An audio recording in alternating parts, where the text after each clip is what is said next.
I think we can agree on some of what the Honourable Lady has said. She's right that there was institutional blindness, and that we have seen in other ways across the state as well, and not just in these horrific cases, and it is something that we know we need to change. And she is right to speak of the victims and the horrors that they have suffered, and she is right to keep a focus on that.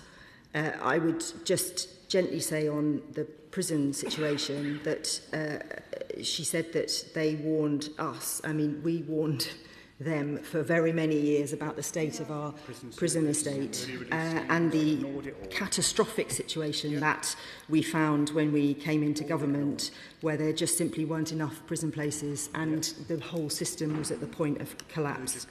And of course we have had to respond to that. I, as Policing Minister, have a duty to ensure that our police are policing our streets and making sure they keep everybody safe, and we are of course always aware of those people who are former criminals who've been in prison who come out, to make sure we are keeping an eye on them in the right way. And I spend a lot of my time talking to the police about how we do that. In terms of Louise Casey, who I think we all admire very greatly and are very grateful for the work that she continues to do. Of course, Louise Casey is right to push us to go faster. Of course she is. She always will, and that's why we asked her to do the job, because she demands the best from us. She also has praised the progress of the government in establishing the inquiry and the work that has been done to date. She is pushing us, understandably, on three areas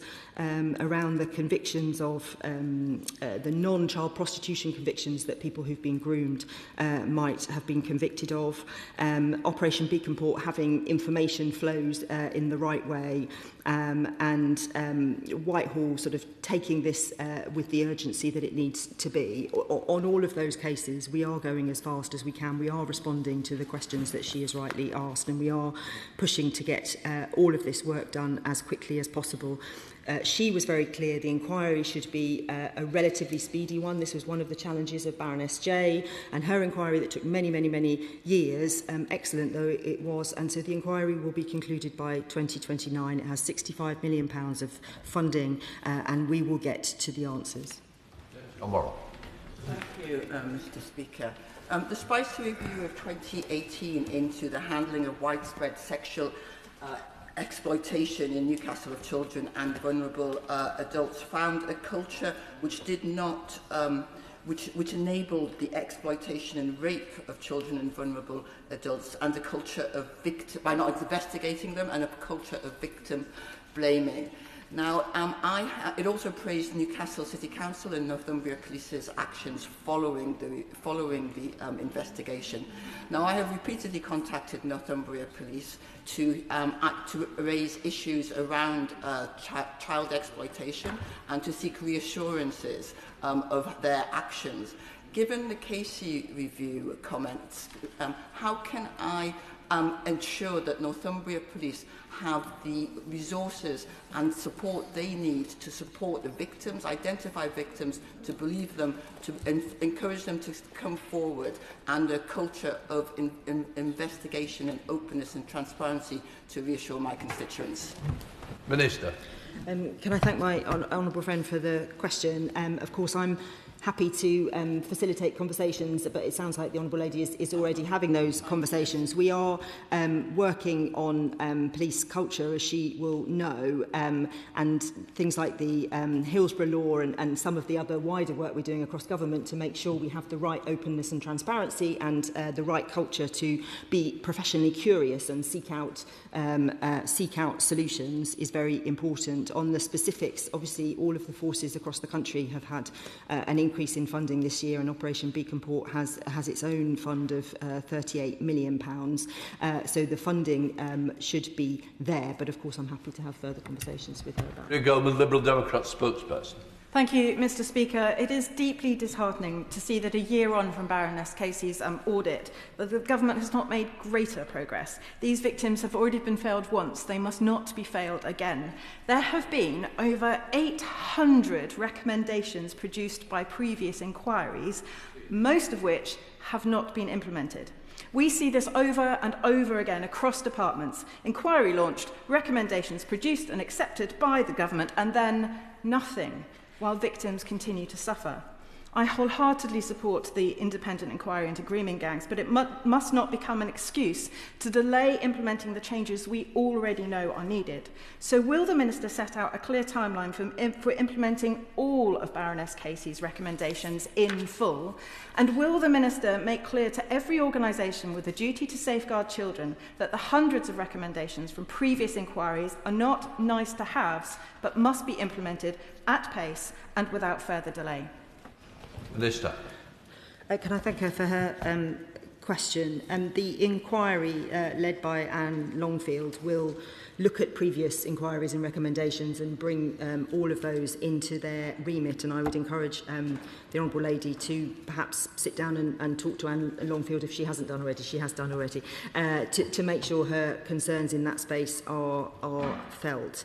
I would just say on recommendations from inquiries, it's not an unreasonable point of view. I gave evidence recently to the Nottingham inquiry, and one of the issues that they're looking at is exactly this, that government inquiries over many years happen, recommendations are made, and then actually there isn't the oversight. The Cabinet Office is acting on that, bringing together and making sure it has a function to sort of drive, ensuring that whatever department it is, whatever role it is, we do prioritise those recommendations from inquiries.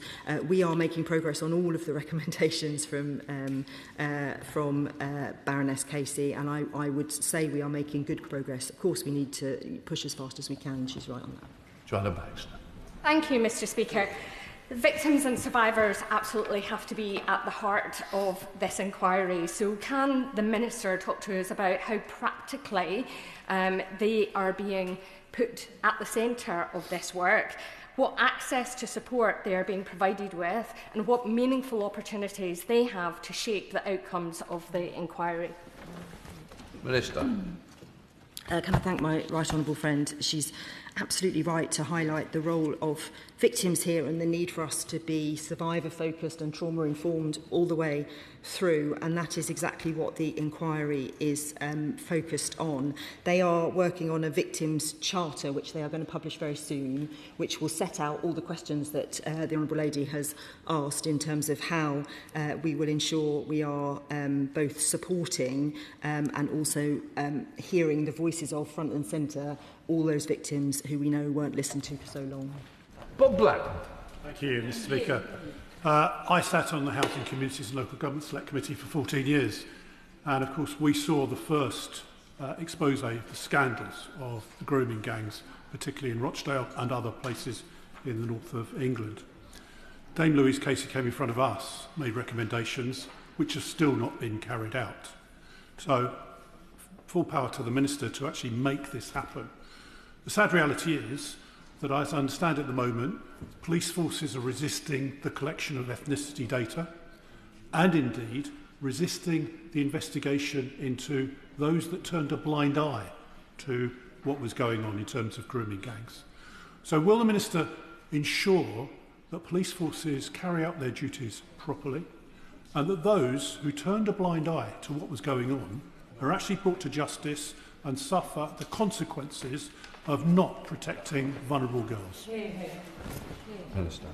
Can I thank him for his question? And I'd be very happy to have a conversation with him, or if he's got any information about which forces, what he's heard on that front. Of course, it would be very worrying if that were the case. We have made it clear that ethnicity needs to be reported on this kind of grooming-based CSE that we are dealing with here. We've also committed that in the police reform white paper that we'll be introducing soon, and that was announced in the King's speech, that will commit to do it across the board, so that ethnicity reporting will be mandated and part of what the police have to do. Steve Race. Thank you, Mr. Speaker. The Minister mentioned the issue of institutional bias, blindness to these horrific crimes. Can she outline how this vital inquiry's terms of reference have been designed to ensure a thorough examination of those institutional failings that meant that action wasn't taken to protect children? Can I thank my honourable friend? And of course, the terms of reference are very wide and very clear, and will look at cultural, ethnicity, race, and any kind of bias that might have been in the system, that was in the system in this case. And I think there is a wider question that Louise Casey has talked about many times, and that we are trying to drive through. I'm trying to drive through policing, and I know others are trying to drive through other areas of work, which is about this professional curiosity, keeping an open mind, problem solving, looking, finding, and actually being curious to get to the bottom of what is happening and finding those connections. There is also a big piece of work, I think, around just the information sharing across different organisations, because there is a blindness that comes from all the different institutions not talking to each other in the way that they should, and not picking up vulnerability where we should. And we've seen that with Southport, Nottingham, we see it here. So there is a big job to be done there too. Vicky Slade. Because the abuse of children is the most disgusting of crimes, and anyone involved in it or protecting someone involved in it must face justice. But the Honourable Member for Great Yarmouth, who I note is not in his place, published his report this week. And my constituents are eager to understand why the statutory inquiry is going to take 3 years. Can she assure me how agencies are working together now?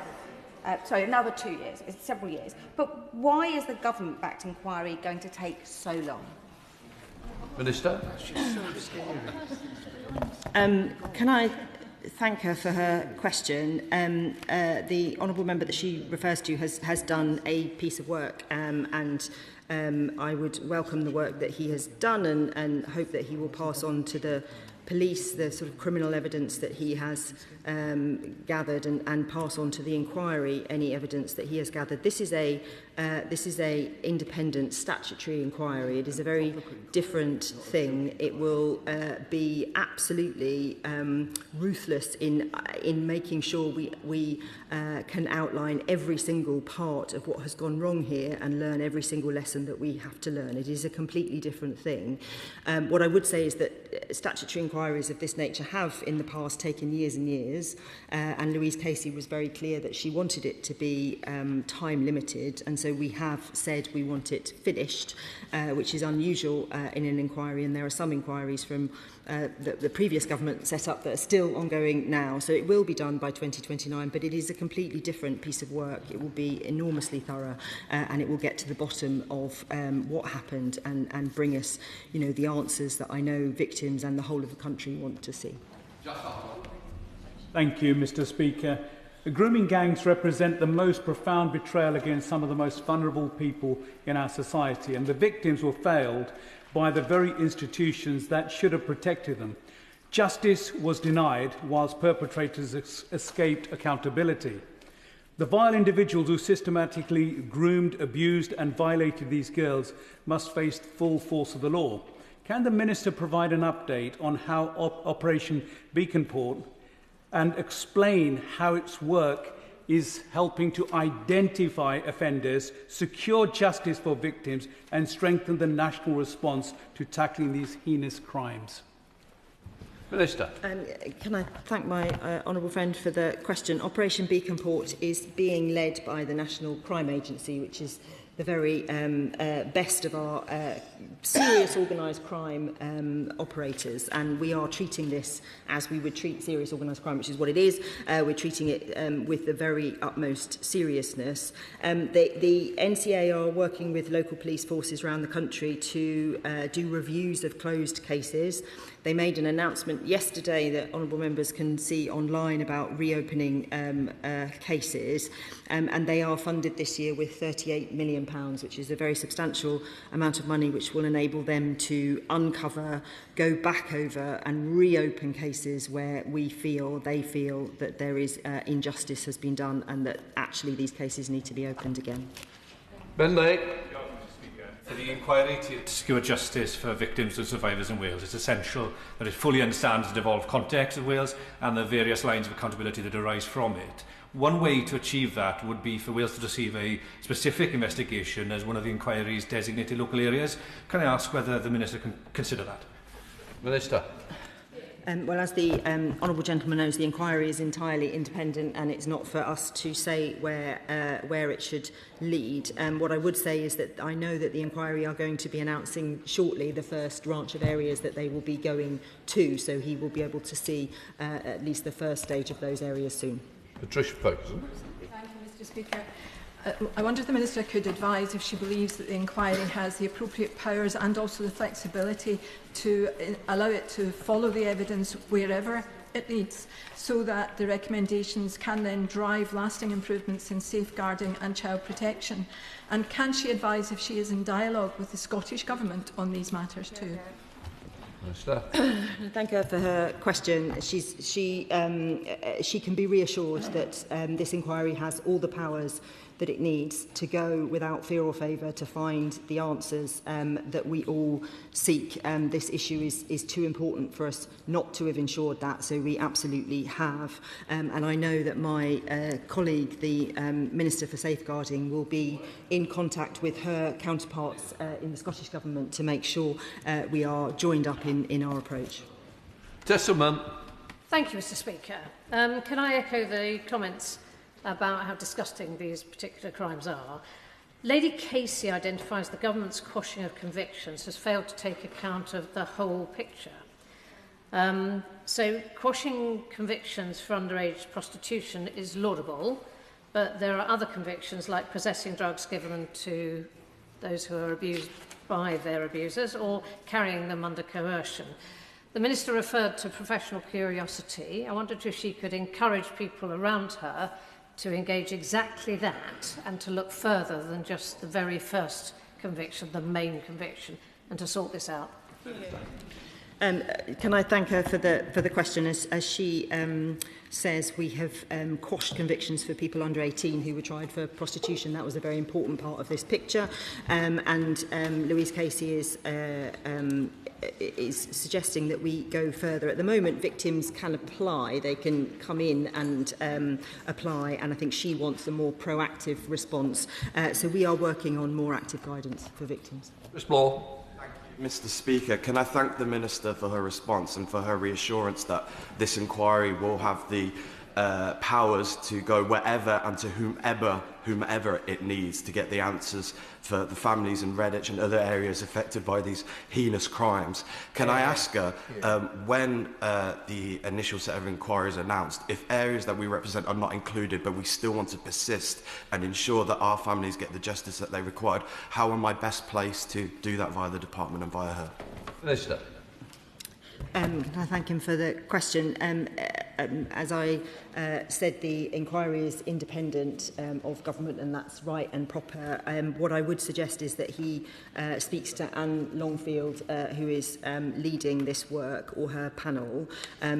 When they make their announcement, of course, people will say, well, what about other areas? I'm sure that will be the case, and I'm sure that they will be working through that and dealing with the priorities as they see them, and I'm sure they would welcome input from the honourable member.